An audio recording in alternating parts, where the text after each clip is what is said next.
ಮಹೋನ್ನತದಲ್ಲಿ ದೇವರಿಗೆ ಮಹಿಮೆ ಸಲ್ಲಲಿ. ಪವಿತ್ರ ಬಲಿಪೂಜೆಯ ದೈವವಾಕ್ಯ ಜುಲೈ 9 ಮಂಗಳವಾರ, ಸಾಧಾರಣ ಕಾಲದ 14ನೆಯ ವಾರ. ಪ್ರವಾದಿ ಹೋಶೇಯನ ಗ್ರಂಥದಿಂದ ವಾಚನ.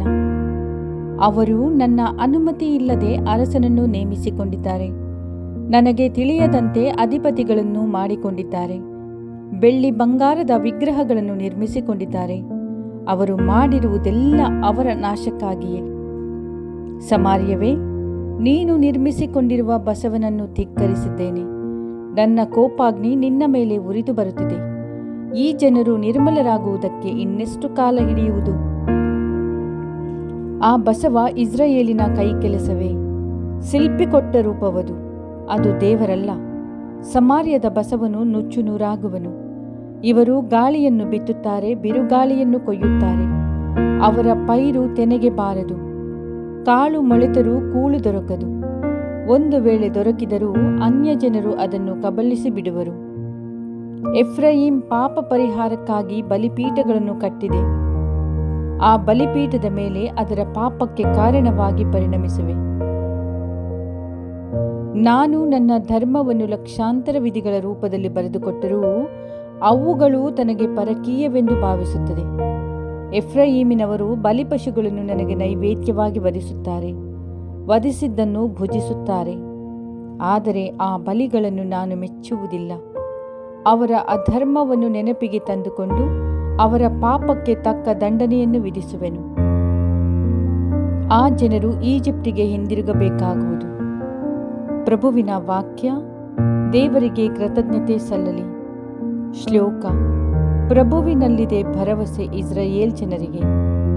ಪರದಲ್ಲಿಹನು ನಮ್ಮ ದೇವನು, ಗೈವನು ತನಗಿಷ್ಟ ಬಂದುದನು. ಅವರ ವಿಗ್ರಹ ಬರೀ ಬೆಳ್ಳಿ ಬಂಗಾರ, ಅವು ಮಾನವನ ಕೈ ಕೆಲಸಗಳು ಮಾತ್ರ. ಶ್ಲೋಕ. ಪ್ರಭುವಿನಲ್ಲಿದೆ ಭರವಸೆ ಇಸ್ರಾಯೇಲ್ ಜನರಿಗೆ. ಬಾಯಿದ್ದರೂ ಅವು ಮಾತಾಡುವುದಿಲ್ಲ, ಕಣ್ಣುಗಳಿದ್ದರೂ ಅವು ಕಾಣುವುದಿಲ್ಲ, ಕಿವಿ ಇದ್ದರೂ ಅವು ಕೇಳುವುದಿಲ್ಲ, ಮೂಗಿದ್ದರೂ ಅವು ಮೂಸುವುದಿಲ್ಲ. ಶ್ಲೋಕ. ಪ್ರಭುವಿನಲ್ಲಿದೆ ಭರವಸೆ ಇಸ್ರಾಯೇಲ್ ಜನರಿಗೆ. ಕೈಯಿದ್ದರೂ ಅವು ಮುಟ್ಟುವುದಿಲ್ಲ, ಕಾಲಿದ್ದರೂ ಅವು ನಡೆಯುವುದಿಲ್ಲ. ಅವುಗಳಂತಾಗುವರು ಅವುಗಳನ್ನು ಮಾಡುವವರು, ಅವುಗಳಂತಾಗುವರು ಅವುಗಳನ್ನು ನಂಬುವವರು. ಶ್ಲೋಕ. ಪ್ರಭುವಿನಲ್ಲಿದೆ ಭರವಸೆ ಇಸ್ರಾಯೇಲ್ ಜನರಿಗೆ.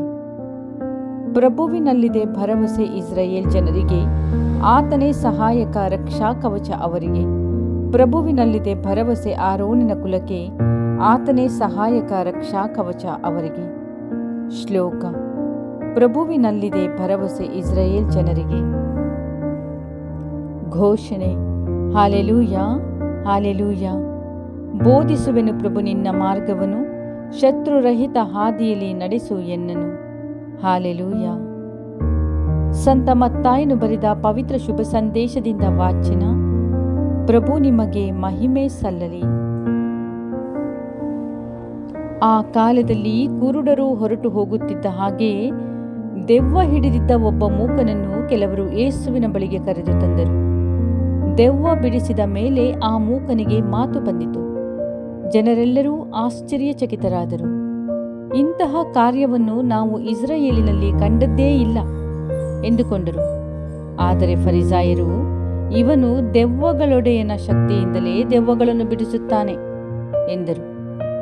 ಯೇಸು ಊರೂರುಗಳಲ್ಲೂ ಹಳ್ಳಿಗಳಲ್ಲೂ ಸಂಚಾರ ಮಾಡುತ್ತಾ ಅಲ್ಲಿಯ ಪ್ರಾರ್ಥನಾ ಮಂದಿರಗಳಲ್ಲಿ ಬೋಧಿಸಿದರು. ಶ್ರೀ ಸಾಮ್ರಾಜ್ಯದ ಶುಭ ಸಂದೇಶವನ್ನು ಸಾರಿದರು. ಎಲ್ಲಾ ತರದ ರೋಗ ರುಜಿನಗಳನ್ನು ಗುಣಪಡಿಸಿದರು. ಆ ಜನಸಮೂಹವನ್ನು ಕಂಡಾಗ ಅವರ ಮನ ಕರಗಿತು. ಏಕೆಂದರೆ ಕುರುಬನಿಲ್ಲದ ಕುರಿಗಳಂತೆ ಅವರು ತೊಳಲಿದ್ದರು ಹಾಗೂ ಬಳಲಿದ್ದರು. ಆದುದರಿಂದ ಯೇಸು ತಮ್ಮ ಶಿಷ್ಯರಿಗೆ, ಬೆಳೆಯೇನೋ ಹೇರಳ, ಕೊಯ್ಲುಗಾರರೋ ವಿರಳ. ಈ ಕಾರಣ ತನ್ನ ಕೊಯ್ಲಿಗೆ ಆಳುಗಳನ್ನು ಕಳುಹಿಸುವಂತೆ ಬೆಳೆಯ ಯಜಮಾನನನ್ನು ಪ್ರಾರ್ಥಿಸಿರಿ ಎಂದರು. ಪ್ರಭು ಕ್ರಿಸ್ತರ ಶುಭ ಸಂದೇಶ. ಕ್ರಿಸ್ತರೇ ನಿಮಗೆ ಸ್ತುತಿ ಸಲ್ಲಲಿ. ಆಮೆನ್.